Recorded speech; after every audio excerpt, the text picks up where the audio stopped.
Before we get started in this one, go ahead and hit that subscribe button so you know every time I upload. Hit the notification bell so it notifies you every time I upload.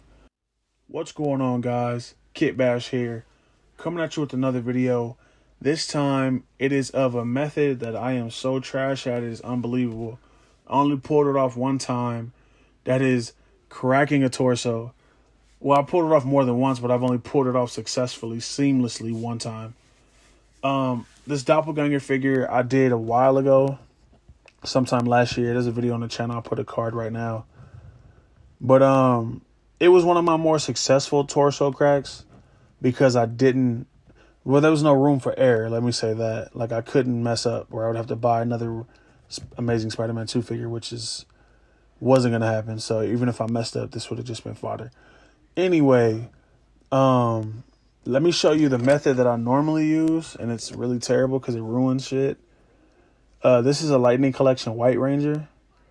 It was in one piece at one point, but I did a custom Power Ranger. I also put a card to that right now. I did a custom Power Ranger, and I broke the neck peg, so I needed the white neck peg for the figure. And I had to get this apart. It took me a while, too, because these Lightning Collection figures are using like the craziest glue, and their plastics are weird, and they're just not like Legends. So it took me a while to get this apart. But my method for taking upper torsos apart is drilling into the peg holes, which are generally with these figures, at least Marvel Legends, like on a Bucky cap. Do I have a Bucky cap? I do not have a Bucky cap down here. On a Bucky cap mode, you should know what I'm talking about. I don't have a Bucky cap in reach of me either. That's terrible. I guess I do. Can I not make a mess? There we go. Let me show you. On this Bucky Cat figure, you pop his head off so it's easier to see. Get all this shit out the way. Let me get all this shit out. I put Demo Goblin's glider on Red Goblin, by the way. But on the Bucky Cat mold, there's two pegs right here on either side. Let me get that on camera. There's two pegs on either side of the figure's neck that hold the torso together, on the top anyway. I believe there's two here, and there's two like right here, I think. Somewhere in this area there's pegs too. But if you drill into this area here and this area here, either one side or whatever, but you can stick a screwdriver in there and pop the torso open. That's generally what I do.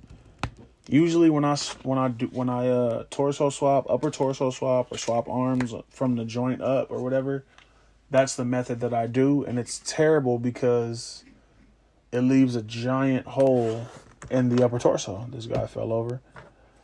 It leaves a giant hole in the upper torso, like around the figure's neck. It's like, you can kind of see it right here if I could bend this in.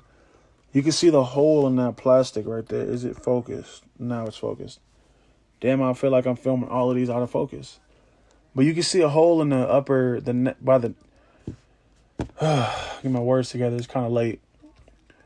You can see a hole by the neck right here. So what I do is, like I said, I drill the hole, take my screwdriver, usually this one too, that's funny. Take my screwdriver, stick it in there, and I use some torque, and this usually pops open.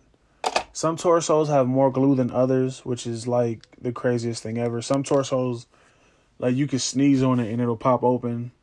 Other torsos break. Some of the plastic is soft, while the glue is really tough. The plastic's soft, so you can take your screwdriver in here and bend, and the plastic will just break. The torso won't even come apart. It's all give and take. Usually Bucky caps crack really easy. The Doctor Strange mold, though, from the Hulkbuster wave, that torso sucks trying to split it. I've ruined like 3 of them trying to split the torso. I've only done it successfully one time. But the method that I've heard about the most is the method that I did on this one, which actually worked, which is crazy. You pretty much heat up the upper torso. So for this figure, it only had 2 arms originally. You heat up this upper torso, and you take your X-Acto. You can take one of these. I have 2. The blade came out. What the heck? I have this one, and I have this is like my more heavy duty one. The tip broke on it, but this is a heavy duty X-Acto. I got it from Ross, I want to say. But this one, you can really put some torque on, and you can like literally like push down, and it won't mess up.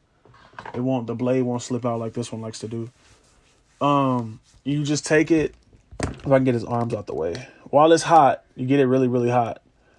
and you just take your blade. Can you see that? Can you? Yes, you can. That gap right there. Let me get something to point at this with. 1 second. Can you see this? There's a gap right here on this figure. See that gap? That wasn't there before. That was me taking the X-Acto and running it across that seam line. You take your X-Acto, you run it across that seam line a bunch of times. Try to be as exact as you can. No pun intended. You take that, run it across that seam on both sides while this is hot. If it cools down, get it hot again. That's the way I do it anyway.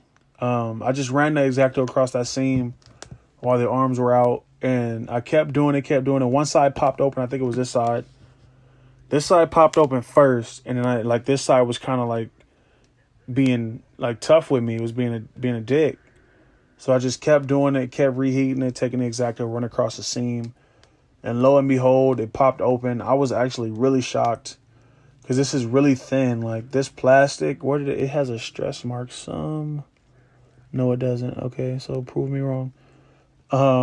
This plastic's really thin on this figure. As you can see, he doesn't have any pecs. Like there's no pectoral muscles on this guy because he has, as skinny as this figure is, he has butterfly joints, no chest to speak of, and he's extremely thin. So this was a nightmare for me to do. I'm glad I did it, but I won't do it again because it was like the worst thing ever. It was fun to do too because I drilled in places that weren't supposed to be drilled into and actually made this shit really work pretty good. I was pretty proud. I'm still pretty proud of this. Like all of these arms are, don't break on me. Okay, all these arms are in, they're not coming out. So I was actually really happy about that. And I really like the way this figure looks as a doppelganger. So there's that too. But yeah, back to the point. The method that I've used the most is the worst method that you could probably do. Now, it works if you plan on putting shoulder pads on a figure. I didn't do it to this figure, but if you plan on using, let's say, a harness. What other figure did I do it to? I can't even find it right now.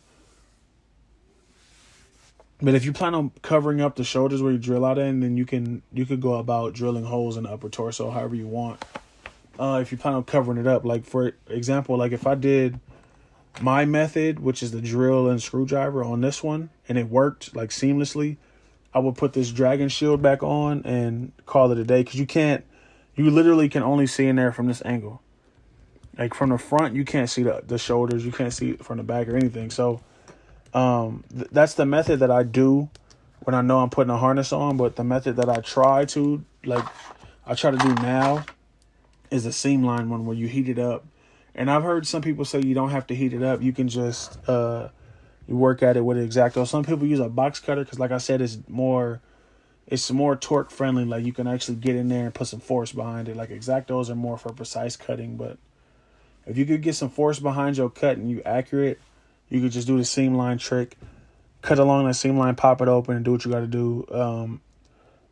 Apologies, I don't have like a working tutorial, like me doing it tutorial. I don't have any figures I want to swap arms with at the moment, so the best way I can do it is to explain it to you. I actually have a picture of this guy. If I find it, I'll put it in here. But there's a picture of this guy exploded. There's a picture of me with just his arms in his waist. So there's a couple different pictures. If I find them, I'll throw them in here so you can see what I'm talking about. But it's a really effective method. I suggest you guys try, different ways of doing it. You don't have to do it the way I do it. You don't have to do it the way anyone does it, but how you want to do it. Damn, that's sharp. Just looking at this makes me feel like I'm going to cut my finger. So let me put this back in here. And I'm going to get the dull blade that I had on here and put it back on here. But yeah, try whatever method you think will work for you. If my method works for you, that's great. If another method works for you, that's awesome too. Any way you can further your thought process on how to do a custom is awesome. So get out there and just try things. That's what I do. I try things. Things either work or they don't. I think I have a video of my failed customs, and I'll drop that here too, so you guys can see that. Shit works, shit doesn't work. You just got to try it. Like, comment, subscribe. If there's any information that I missed in this, let me know. Anything else you want to know, hit me up on Instagram or here, and I'm out.